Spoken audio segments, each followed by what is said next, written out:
멈췄습니다. 세계 최강국이 AI 데이터 센터를 짓고 싶어도 지을 수 없었습니다. 이유는 단 하나, 변압기가 없었기 때문입니다. 구글이 줄을 섰고 마이크로소프트가 대기표를 받았고 웃돈을 줘도 3년을 기다려야 했습니다. 2026년 가동 목표였던 데이터 센터 물량의 절반이 멈춰섰습니다. 그런데 그 줄의 끝에 서 있던 나라가 미국도 독일도 아니었습니다. 한국이었습니다. 미국의 불을 켠 그날의 충격적인 전말을 지금 공개합니다. 구독과 좋아요를 눌러주시면 한국의 위상이 널리 알려집니다. 한국 화이팅이라고 댓글을 남겨주세요. 저는 데이비드 웨인입니다. 미국 에너지부 DOE라고 하죠. 거기서 전력인프라국 부차관보로 22년째 일하고 있습니다. 쉽게 말해 미국 전체 전력망이 제대로 돌아가는지 감시하고 문제가 생기면 해결하는 자리입니다. 이 일을 하면서 한국이라는 나라를 모를 리 없었죠. 다만 제게 한국은 늘 삼성 TV와 LG 냉장고의 나라였습니다. 좋은 전자제품을 만드는 나라, 그 정도 인식이었어요. 3년 전 라스베이거스 전력기기 박람회에서 한국 부스 앞을 지나친 적이 있었는데 동료에게 이런 말까지 했었습니다. TV 만들던 나라가 변압기도 만드나? 저 크기면 가전제품 아닌가? 그때 동료들이 웃었던 기억이 납니다. 그런 제가 한국 변압기 때문에 밤잠을 못 자게 될 줄은 상상도 못했습니다. 사실 저에게는 트라우마가 하나 있었습니다. 2021년 2월 텍사스 대정전 기억하시는 분들 많으실 겁니다. 북극 한파가 텍사스를 덮쳤고 노후 전력망이 버티지 못하고 무너졌어요. 수백만 가구가 암흑 속에 갇혔습니다. 난방이 끊기고 수도가 얼어붙고 200명이 넘는 사람들이 목숨을 잃었어요. 저는 그때 현장 대응 책임자 중 한 명이었습니다. 의회 청문회에 불려가서 증언대에 섰고 언론은 제 이름을 무능한 관료의 상징처럼 썼어요. 승진은 물 건너갔고 사실상 좌천에 가까운 보직 이동을 당했습니다. 5년이 지났지만 그때의 기억은 아직도 선명합니다. 정전된 병원에서 울리던 비상벨 소리, 촛불 하나에 의지한 채 아이를 안고 떨던 어머니의 얼굴. 미국이, 이 나라가 전기 하나 지키지 못해 사람이 죽었다는 사실이 가슴에 모처럼 박혀 있었어요. 2026년 4월의 어느 화요일 아침이었습니다. 워싱턴의 벚꽃이 막 지기 시작할 무렵이었어요. 에너지부 건물로 들어서는데 보안 데스크 직원이 저를 불렀습니다. 부차관보님, 위에서 찾으십니다. 긴급이래요. 엘리베이터를 타고 올라가는 동안 커피를 한 모금 마셨는데 손이 미세하게 떨렸어요. 긴급이라는 단어가 텍사스의 기억을 건드렸거든요. 장관실 옆 소회의실에 들어서자 테이블 위에 빨간 표지의 문서가 놓여 있었습니다. 의회 에너지위원회에서 내려온 긴급 질의서였어요. 제목을 보는 순간 숨이 멎었습니다. 미국 전력 인프라 변압기 수급 위기 및 조달절 전략 보고 72시간 내 제출. 질의서 하단에 찍힌 배포 목록이 눈에 들어왔어요. 에너지 장관실, 백악관 국가안보회의, 그리고 차기 차관보 인사위원회. 이 보고서가 제 커리어의 마지막 기회가 될 수도 있었습니다. 질의서를 펼쳤습니다. 첫 페이지에 적힌 숫자들이 눈을 때렸어요. 미국 전력망의 70%가 설치 후 25년 이상 경과한 노후 설비다. 현재 변압기를 주문하면 납기까지 3년에서 최대 5년이 소요된다. AI 데이터 센터 건설이 전력난으로 절반 가까이 중단 또는 지연됐다. 2026년 가동 목표였던 12에서 16기가와트 물량 중 실제 착공은 5기가와트에 불과하다. 저는 그 숫자를 2번 읽었습니다. 5기와트요. 계획의 3분의 1도 안 되는 양이었어요. 구글, 마이크로소프트, 아마존, 오라클, 세계 최대 빅테크들이 총 5천억 달러 하나로 700조 원 규모의 데이터 센터를 짓겠다고 발표해놓고 변압기가 없어서 삽도 못 뜨고 있었습니다. AI 패권을 외치는 나라가 전기 하나 제때 못 이어주고 있었던 겁니다. 그런데 질의서 마지막 페이지에 첨부된 도표 하나가 저를 멈추게 했습니다. 미국 변압기 시장 점유율 현황이었어요. 1위가 한국 HD 현대일렉트릭 20%, 2위부터 한국 효성중공업 10%, 한국 LS일렉트릭, 한국 일진전기, 한국 비포를 합치면 40%가 넘었습니다. 지버노바는 10%, 지멘스도 10%. 미국과 독일의 전통 강자들이 한국의 절반에도 못 미치고 있었어요. 저는 그 도표를 한참 들여봤습니다. 15년 전만 해도 이 시장에 이름저 없던 나라가 미국 전력망의 심장을 쥐고 있었습니다. 언제, 어떻게 이렇게 된 겁니까?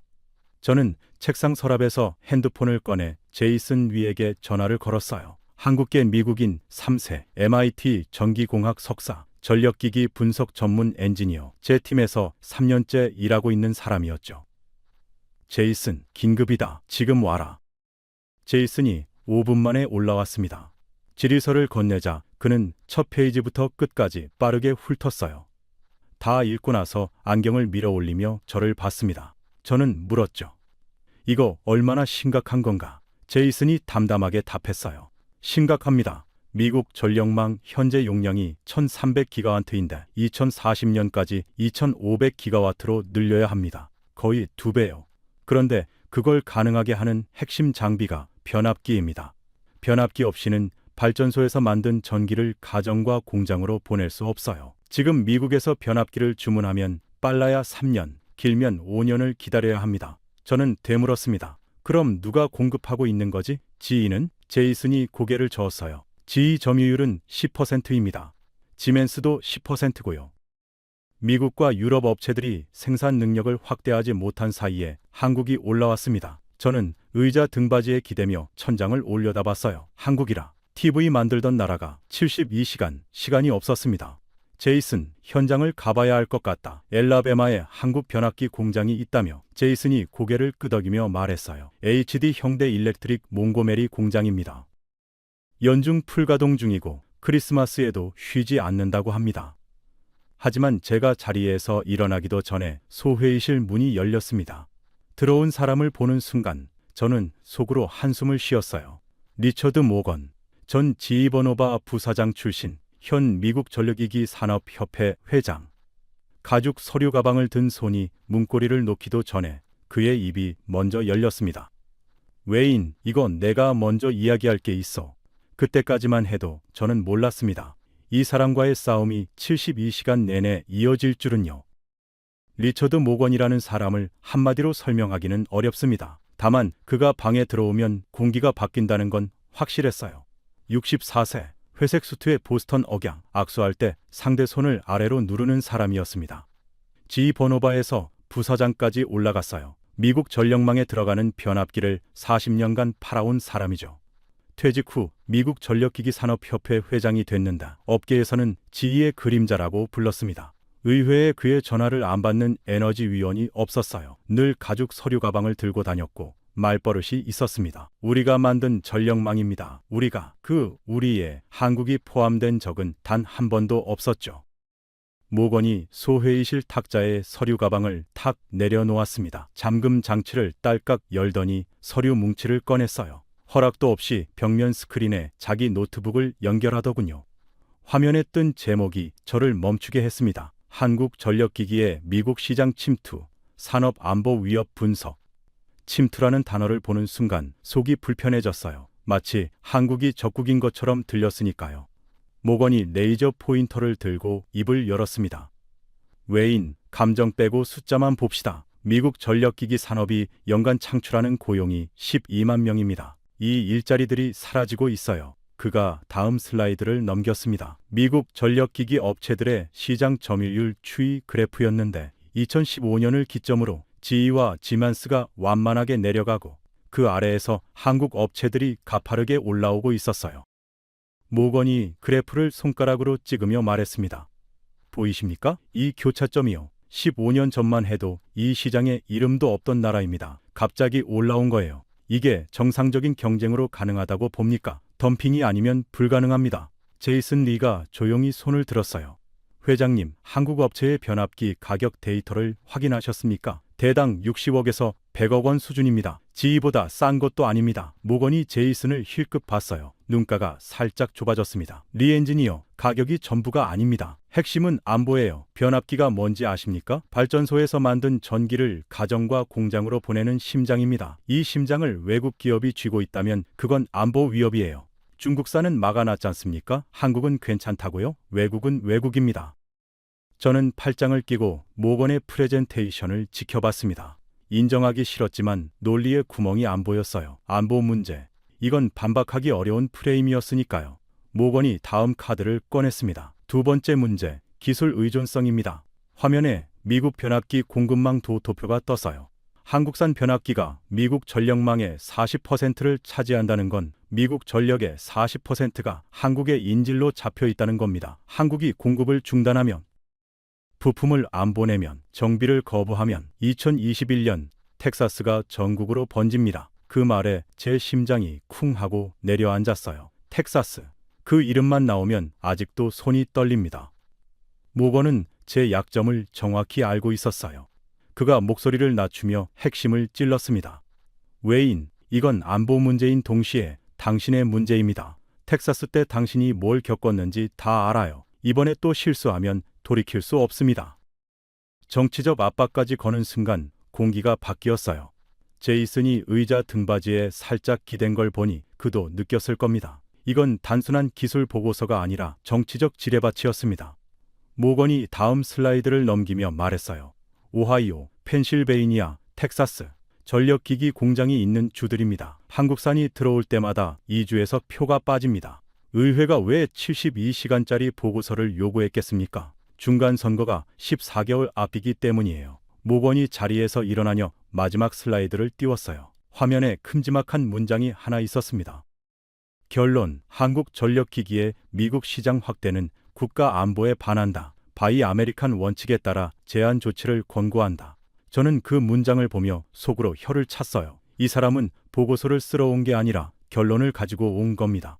모건이 저를 똑바로 보며 말했습니다. 웨인, 72시간이면 충분합니다. 내 자료를 베이스로 쓰세요. 의회가 원하는 답이 뭔지 우리 둘 다 알고 있지 않습니까?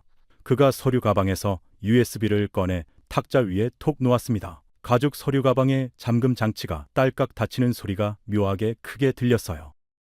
모건이 나가고 문이 닫혔습니다. 소회의실에 제이슨과 저만 남았어요. 한동안 아무도 말을 하지 않았습니다. 환풍기 돌아가는 소리만 웅웅거렸죠. 제이슨이 먼저 입을 열었어요. 저 자료 쓸 건가요? 저는 모건이 놓고 간 USB를 바라봤습니다. 결론이 먼저 정해진 보고서. 의회가 듣고 싶은 말만 적힌 보고서. 텍사스 이후 좌천다했던 긴 기억이 떠올랐어요. 정전된 병원의 비상벨 소리. 의회 청문회에서 제 이름이 호명되던 순간. 이번에 또 틀리면 진짜 끝이었습니다. 모건의 결론을 따르면 안전했어요. USB를 집어들었습니다. 손가락 끝에서 플라스틱의 차가운 감촉이 느껴졌어요. 5초쯤 그걸 들고 있었을 겁니다. 하지만 22년간 이 자리에서 지켜온 원칙이 하나 있었습니다. 데이터가 결론을 만든다. 결론이 데이터를 만들면 안 된다. 저는 USB를 서랍에 넣으며 말했습니다. 현장을 봐야 한다. 엘라베마에 가자. 제이슨이 고개를 끄덕이며 노트북을 열었어요. 몽고메리까지 직항이 없습니다. 애틀랜타에서 갈아타야 해요. 오늘 저녁 비행기 자리가 있습니다. 벽시계가 오전 11시를 가리키고 있었어요. 72시간 중 3시간이 지났습니다.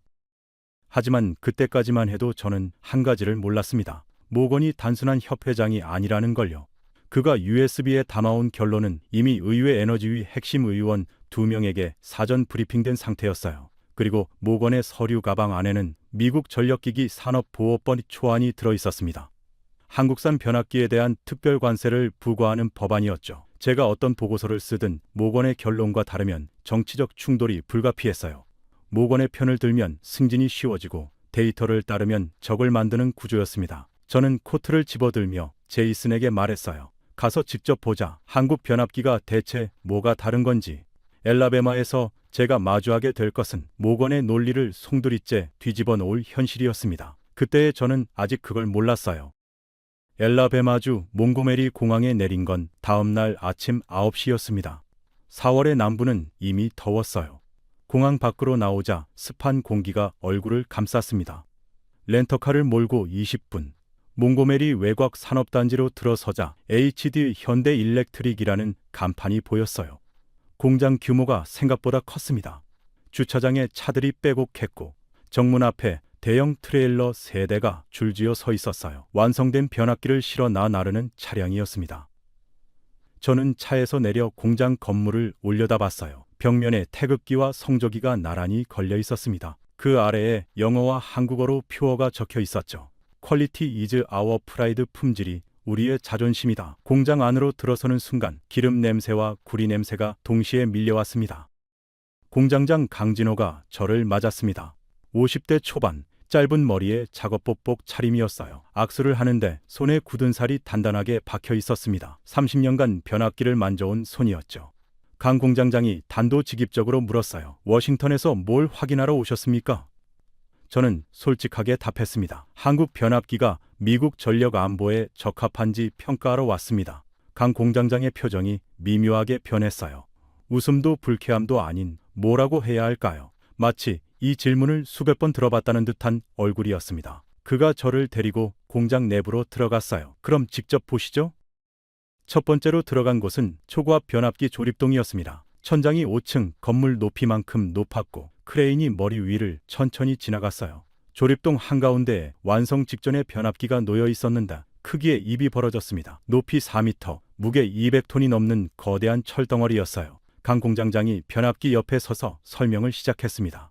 이게 대당 100억 원짜리 초고압 변압기입니다. 발전소 만든 전기를 수십만 가구로 보내는 심장이에요. 저는 그 앞에서 고개를 들어 변압기를 올려다봤어요. 100억 원, 페라리 20대 값이었습니다. 그런데 놀라운 건 가격이 아니었어요. 강 공장장이 다음에 한 말이 저를 멈추게 했습니다. 이 변압기의 99%는 사람의 손으로 만듭니다. 99% 수작업이라는 말에 저는 귀를 의심했어요. 기계가 아니라 손으로요. 강 공장장이 저를 권선 작업장으로 데려갔습니다. 구리 코일을 철심에 감는 공정이었어요. 기술자 한 명이 구리선을 한 겹 한 겹 손으로 감고 있었습니다. 장갑도 끼지 않은 맨손이었어요. 강 공장장이 설명했습니다. 이 작업은 기계가 못합니다. 코일의 꼬임과 휘는 각도를 0.1mm 단위로 맞춰야 해요. 기계는 그 정밀도를 낼 수 없습니다. 숙련 기술자의 손끝에서만 가능한 작업이에요. 저는 그 기술자의 손을 바라봤습니다. 손가락이 구리선 위를 미끄러지듯 움직였어요. 춤을 추는 것 같았습니다. 30년 경력이라고 했어요. 이 사람의 손끝에서 수만 가구의 전기가 결정되는 겁니다. 제이슨이 옆에서 조용히 말했어요. 기계가 대체할 수 없는 기술이라면 이건 단순한 제조업이 아니라 장인의 영역입니다. 권선 작업장 바로 옆에 또 다른 광경이 있었어요. 한국인 기술자가 미국인 신입 직원 옆에 바짝 붙어 서서 손동작을 하나하나 교정해주고 있었습니다.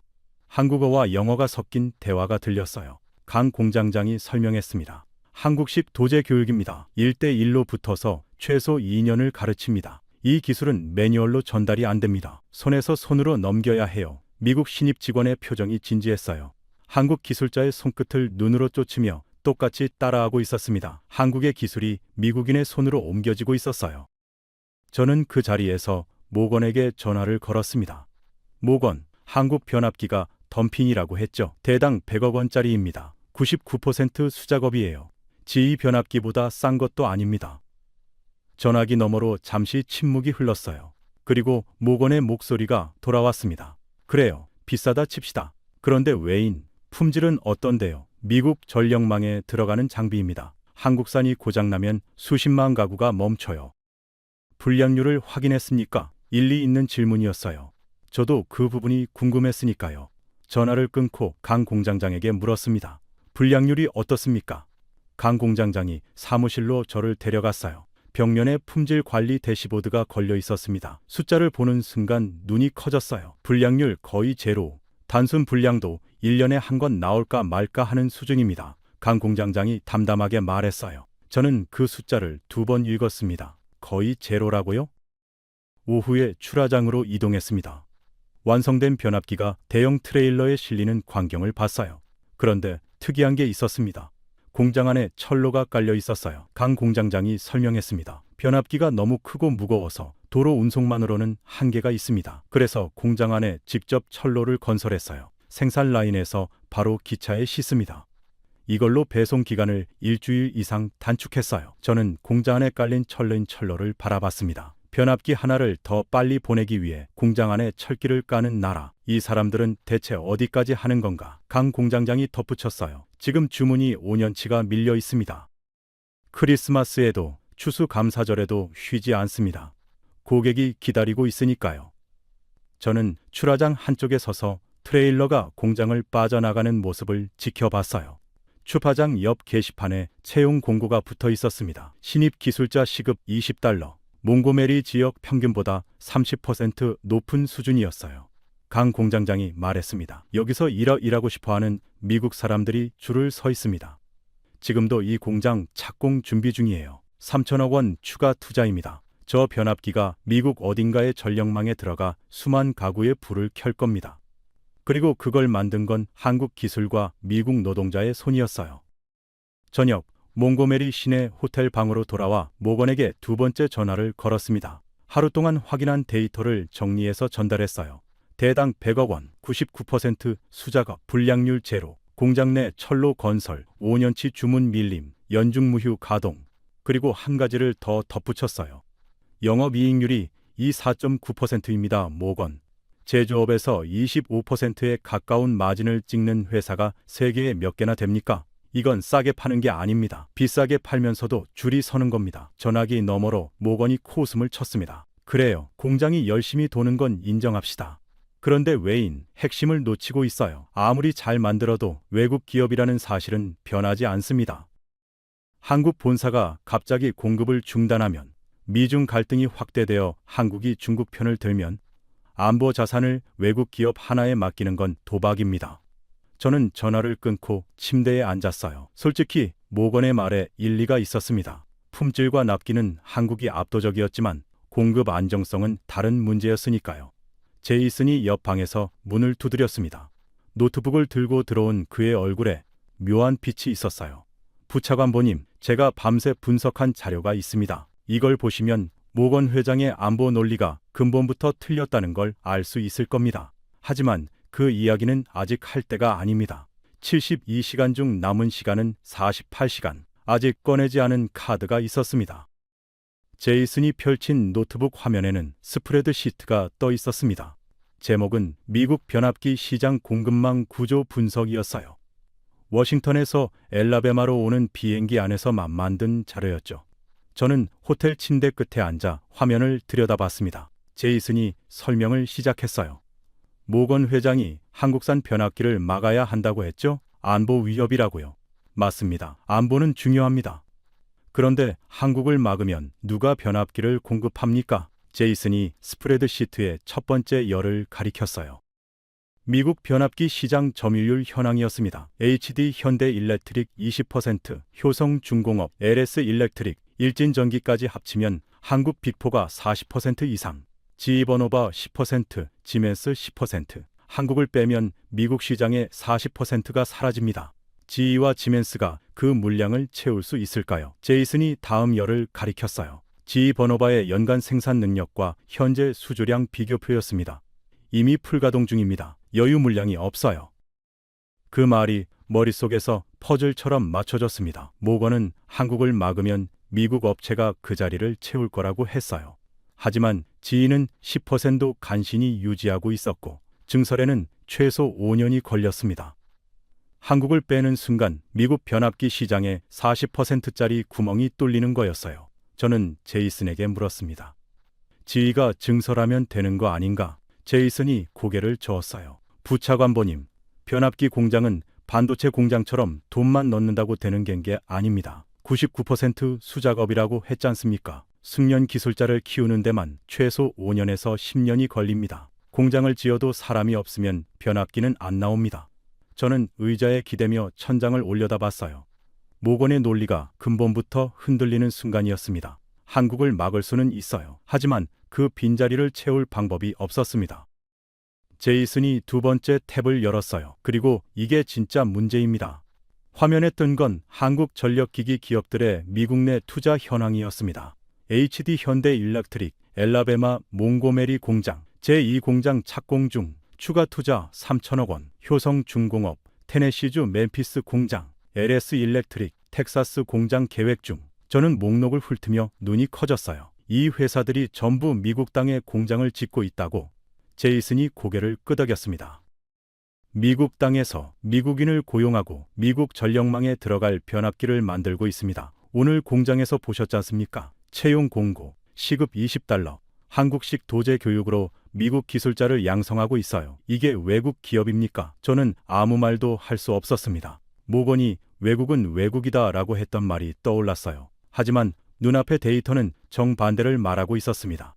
한국 기업이 미국에 공장을 짓고 미국인을 고용하고 미국 전력망을 지키고 있었어요. 이건 침투가 아니라 투자였습니다.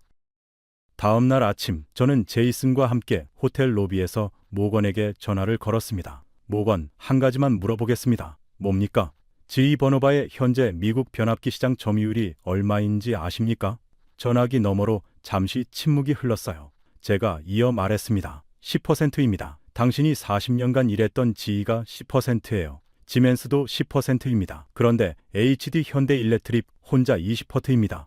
15년 전 이름도 없던 나라가 미국 시장 단독 1위입니다. 전화기 너머에서 모건의 숨소리가 들렸어요. 제가 말을 이었습니다. 한국 빅4를 합치면 40%가 넘습니다. 미국 전력망 10대 중 4대가 한국산입니다. 모건, 당신이 지키겠다는 미국 변압기 산업은 이미 10%짜리입니다. 모건이 답했어요. 그건 미국 업체들이 증설을 안 했기 때문이요. 시간 문제일 뿐입니다. 저는 고개를 끄덕이며 말했습니다. 맞습니다. 시간 문제입니다. 그런데 GE가 증설하려면 5년이 걸립니다. 숙련 기술자 양성까지 합치면 10년이에요. 한국이 이미 제2 공장을 착공했고 3천억 원을 추가 투입하고 있습니다.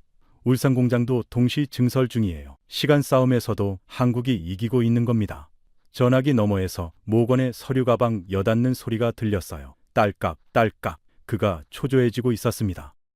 전화를 끊고 제이슨이 세 번째 탭을 열었어요. 부차관보님, 진짜 무서운 건 이겁니다. 화면에 뜬 건 한국전력기기 수출 풀패키지 비교표였습니다.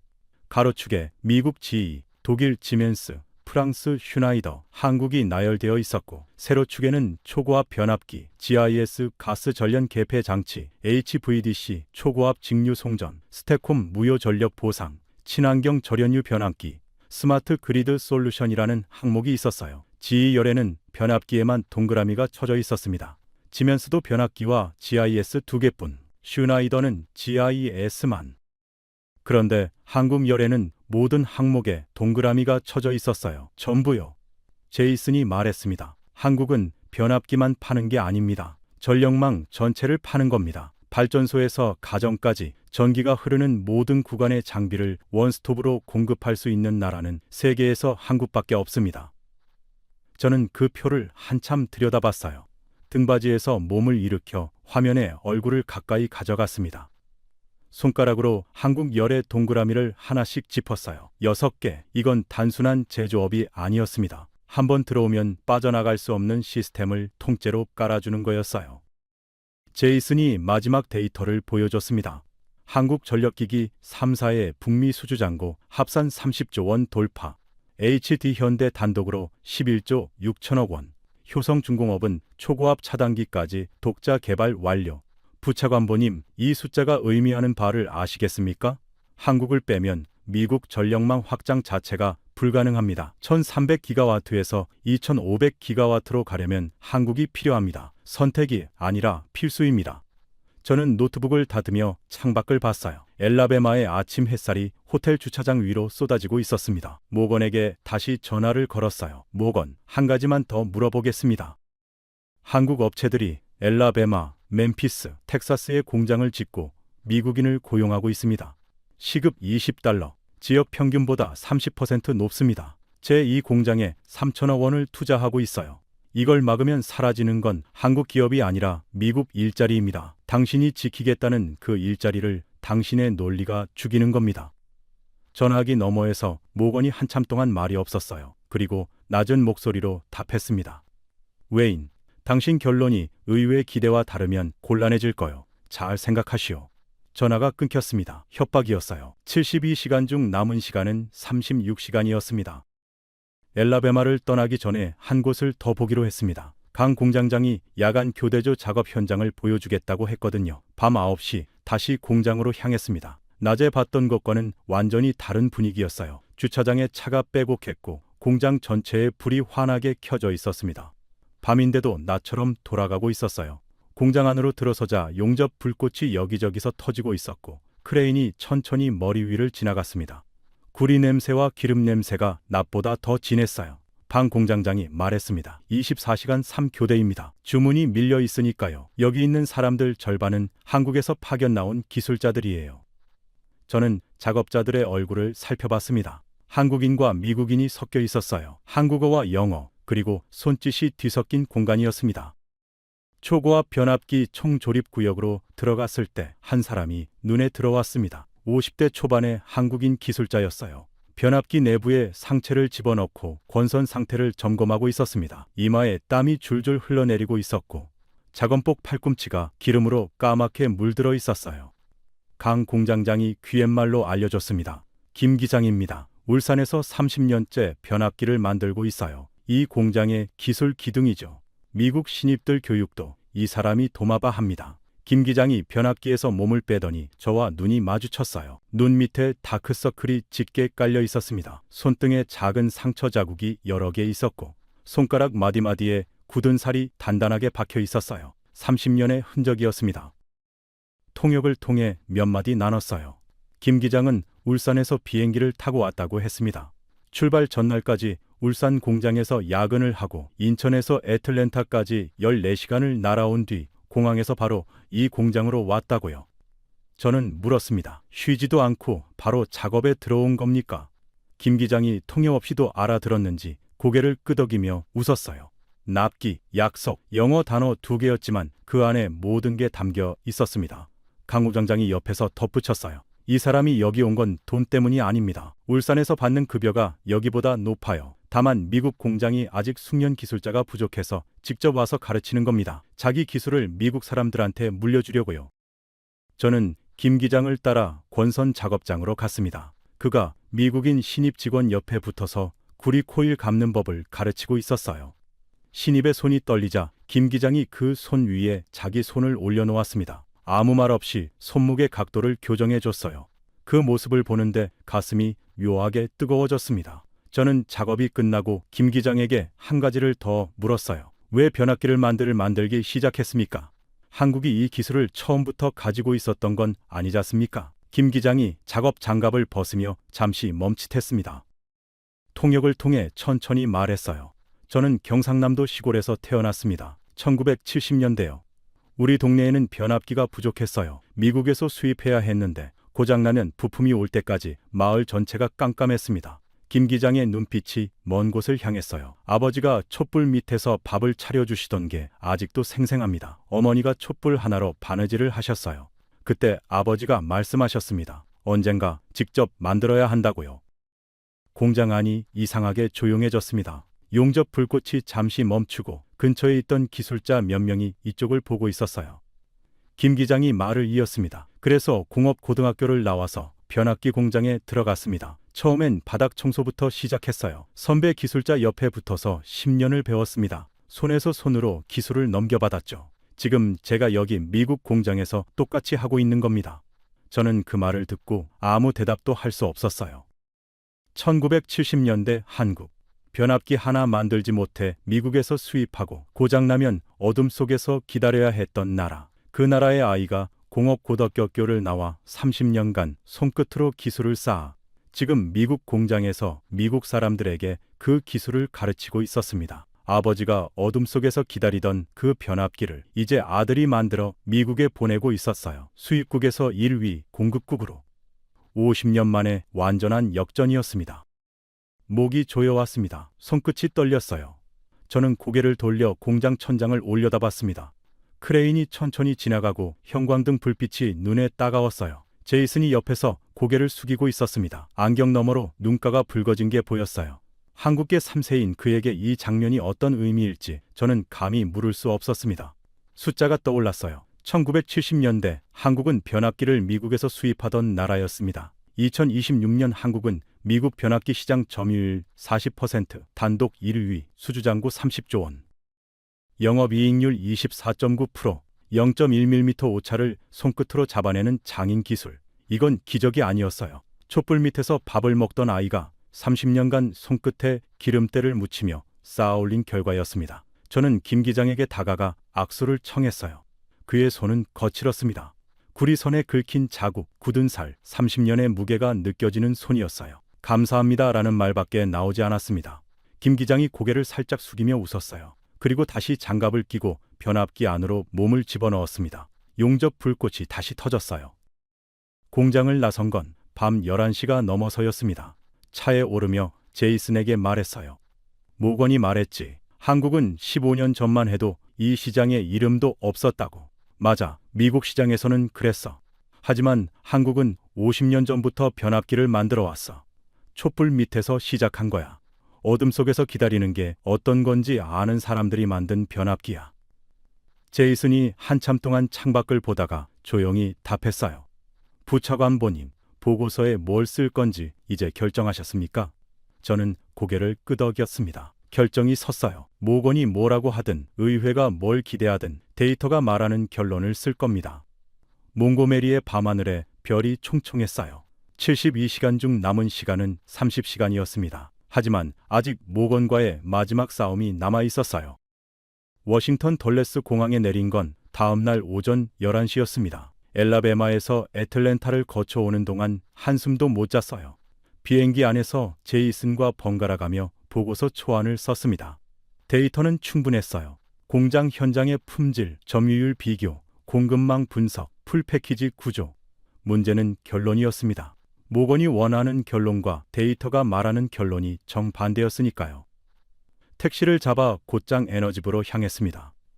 72시간 중 남은 시간은 14시간이었어요. 엘리베이터에서 내리는데 복도 끝에 모건이 서 있었습니다. 벽에 기대선 자세로 가죽 서류 가방을 들고 있었어요. 저를 기다리고 있었던 겁니다. 웨인, 회의실로 갑시다. 그의 보스턴 억양이 평소보다 낮게 깔렸어요. 회의실 문을 여는 순간 예상 밖의 광경이 펼쳐졌습니다. 모건 혼자가 아니었어요. 의회 에너지위 소속 보좌관 2명, 그리고 에너지부 정책차관까지 앉아 있었습니다. 모건이 판을 키운 겁니다. 저는 속으로 혀를 찼어요. 이 사람은 제가 엘라베마에 있는 동안 의회와 장관실을 돌며 자기 결론을 미리 깔아놨던 거예요. 회의실 에어컨 바람이 차갑게 목덜미를 스쳤습니다. 저는 제이슨과 나란히 앉았고 맞은편에 모건이 자리를 잡았어요. 정책차관이 먼저 입을 열었습니다. 웨인 부차관보, 엘라베마 출장 결과를 보고해 주시죠. 저는 노트북을 열며 제이슨을 힐끗 봤어요. 그가 고개를 살짝 끄덕였습니다. 준비된 자료를 화면에 띄우려는 순간 모건이 먼저 끼어들었어요. 그 전에 한 가지만 명확히 합시다. 모건이 자리에서 일어섰습니다. 가죽 서류 가방을 열어 서류 뭉치를 꺼냈어요. 딸깍 잠금 장치 소리가 회의실에 울렸습니다. 감정 빼고 본질만 봅시다. 한국 변압기의 품질이 좋다는 건 인정합니다. 가격도 납기도요. 하지만 이건 품질 문제가 아닙니다. 그가 목소리를 한 톤 낮췄어요. 안보 문제이자 산업 주권 문제입니다. 미국 전력망을 외국 기업이 40% 쥐고 있다는 건 비정상입니다. 한국 본사가 공급을 중단하면, 정비를 거부하면, 미중 갈등이 확대되어 한국이 눈치를 보기 시작하면 2021년 텍사스가 전국으로 번집니다. 텍사스, 또 그 이름이었어요. 모건은 제 약점을 정확히 알고 있었습니다. 의회 보좌관들이 고개를 끄덕였어요. 정책차관도 팔짱을 끼고 듣고 있었습니다. 분위기가 모건 쪽으로 기울고 있었어요. 모건이 핵심을 찔렀습니다. 지이와 지멘스를 살려야 합니다. 미국 전력기기 산업을 보호해야 합니다. 한국을 견제하지 않으면 미국 산업이 죽습니다. 저는 천천히 자리에서 일어났습니다. 맞습니다, 모건. 회의실이 조용해졌어요. 제가 그의 논리를 인정한 게 의외였던 모양입니다. 산업 보호는 중요합니다. 안보도 중요합니다. 그런데 한 가지만 물어보겠습니다. 한국을 막으면 어떻게 됩니까? 모건의 눈이 가늘어졌어요. 저는 제이슨의 노트북에서 시뮬레이션 자료를 스크린에 띄웠습니다. 시나리오 1. 한국산 변압기를 차단합니다.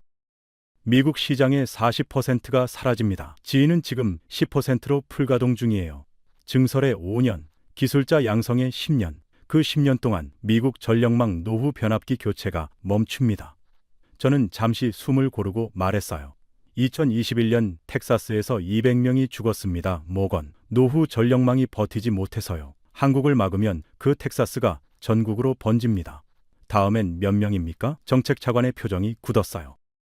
제가 이어 말했습니다. 시나리오 2. AI 데이터 센터 건설이 추가로 3년에서 5년 더 지연됩니다. 지금도 계획의 3분의 1만 착공했습니다. 한국 변압기 없이 나머지 3분의 1을 채울 방법이 없어요. 구글이 기다립니까? 마이크로소프트가 기다립니다? 아닙니다. 데이터 센터를 캐나다로, 유럽으로 옮깁니다. 미국이 AI 패권을 잃는 겁니다. 700조 원짜리 산업이 해외로 빠져나갑니다. 모건이 반박했어요. 그건 과장이요, 웨인. 지희도 증설 계획이 있습니다. 저는 고개를 끄덕였어요. 맞습니다. 계획은 있죠. 그런데 모건, 계획과 현실은 다릅니다. 지희의 증설 계획이 실현되려면 최소 5년이 걸린다고 당신이 더 잘 알지 않습니까? 한국은 이미 제2 공장을 짓고 있습니다. 지금 이 순간에도요. 모건의 서류 가방 위에 놓인 손가락이 미세하게 움직였어요. 딸깍, 습관적으로 잠금 장치를 열었다 닫은 겁니다. 제가 마지막 카드를 꺼냈습니다. 시나리오 3. 그리고 이게 진짜 무서운 겁니다. 화면에 세 번째 슬라이드가 떴어요. 한국을 막으면 그 빈자리를 누가 채웁니까? 지희가 5년 걸리는 동안 미국 전력 회사들은 변압기가 급합니다. 중국산은 관세로 막아놨죠. 한국까지 막으면 선택지가 없어요. 결국 중국이 우회 경로를 만들어 들어옵니다. 제3국을 통해 합작 법인을 통해 어떻게든 들어와요. 한국을 밀어내면 그 자리를 중국이 채웁니다. 한국 변압기는 엘라베마에서 미국인이 만듭니다. 중국 변압기는 어디서 만듭니까? 회의실이 완전히 고요해졌어요. 에어컨 소리만 윙윙거렸습니다.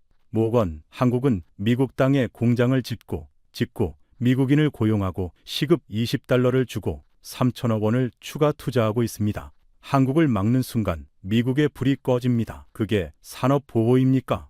5초, 10초, 15초. 모건이 아무 말도 하지 않았습니다. 그때 회의실 구석에 앉아있던 사람이 입을 열었어요. 닐 오브라이어, 에너지부 전력기기 분석실 선임 연구원. 모건의 측근으로 10년째 일해온 사람이었습니다. 지금까지 한 번도 모건과 다른 의견을 낸 적이 없던 사람이에요. 그가 스크린의 데이터를 들여다보며 천천히 말했습니다. 이건 제 계산에 빠져있던 변수입니다. 한국 기업이 미국 현지에 공장을 짓고 고용을 창출하고 있다는 구조를 저는 간과했습니다. 이건 수입이 아니라 현지 투자입니다. 회의실의 시선이 오브라이언에게로 쏠렸어요. 모건이 오브라이언을 봤습니다. 그의 눈빛에 배신감이 스쳤어요. 하지만 오브라이언은 시선을 피하지 않았습니다. 정책 차관이 테이블 위에 서류를 정리하며 말했어요. 웨인 부차관보, 보고서를 마무리하시죠. 결론은 당신의 데이터를 따르겠습니다. 모건이 천천히 의자에 앉았습니다. 가죽 서류 가방 위에 놓인 손이 멈춰 있었어요. 잠금 장치를 열었다 닫는 습관도, 우리가 만든 전력망이라는 말버릇도 전부 멈춰 있었습니다. 이틀 동안 한 번도 입을 다문 적 없던 사람이 처음으로 침묵하고 있었어요. 보고서 최종 결론은 한 문장이었습니다. K 변압기는 미국 전력 안보의 위협이 아니라 핵심 파트너다. 저는 그 문장을 타이핑하고 엔터를 눌렀어요. 72시간 중 남은 시간은 3시간이었습니다. 제이슨이 보고서를 최종 검토하고 의회 에너지위에 전자 발송까지 완료한 건 마감 50분 전이었어요. 제이슨이 의자에 기대며 한숨을 내쉬었습니다. 끝났네요. 저는 고개를 끄덕이며 모니터를 바라봤어요. 화면에 보고서 첫 페이지가 떠 있었습니다. 모건이 놓고 간 USB는 서랍 안에 그대로 있었어요. 한 번도 열지 않았습니다. 보고서를 발송하고 에너지부 건물을 나선 건 새벽 3시였습니다.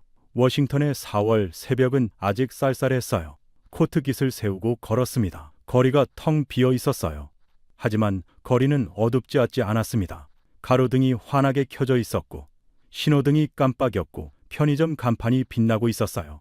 24시간 약국의 유리문 너머로 형광등 불빛이 새어 나왔습니다. 저는 걸으면서 그 불빛들을 하나씩 바라봤어요. 가로등, 신호등, 간판, 건물의 비상등, 전부 전기로 켜지는 것들이었습니다. 미국인 3억 3천만 명이 매일 당연하게 켜고 끄는 그 전기가 흐르려면 발전소에서 만든 전력이 변압기를 거쳐야 합니다.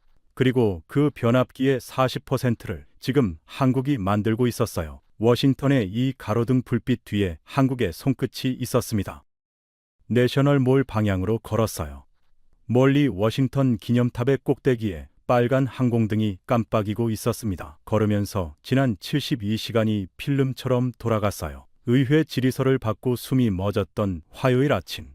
모건이 서류 가방을 탁 내려놓으며 우리가 만든 전력망이라고 했던 순간 엘라베마 공장에서 처음 본 200톤짜리 초고압 변압기의 위용 99% 수작업 0.1mm 오차를 손끝으로 잡아내는 기술자들 공장 안에 직접 갈아놓은 철로 크리스마스에도 쉬지 않는 24시간 라인 그리고 김 기장 울산에서 30년간 변압기를 만들어 온 그 사람의 거친 손과 깊은 눈, 촛불 밑에서 밥을 차려주시던 아버지 이야기. 링컨 기념관 계단 아래에 멈춰 섰습니다. 새벽 어둠 속에서 링컨의 좌상이 희미하게 보였어요. 기념관 기둥 사이로 조명이 새어 나오고 있었습니다. 저는 계단에 앉았어요. 콘크리트가 차웠습니다.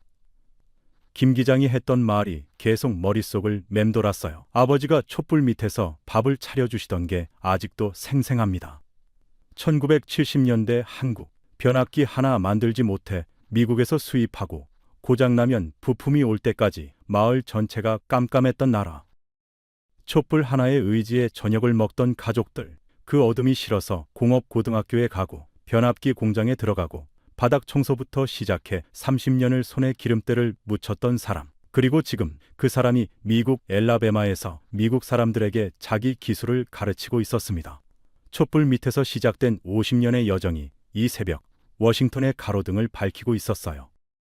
숫자가 떠올랐습니다. 1970년대 한국은 변압기를 수입하던 나라였어요.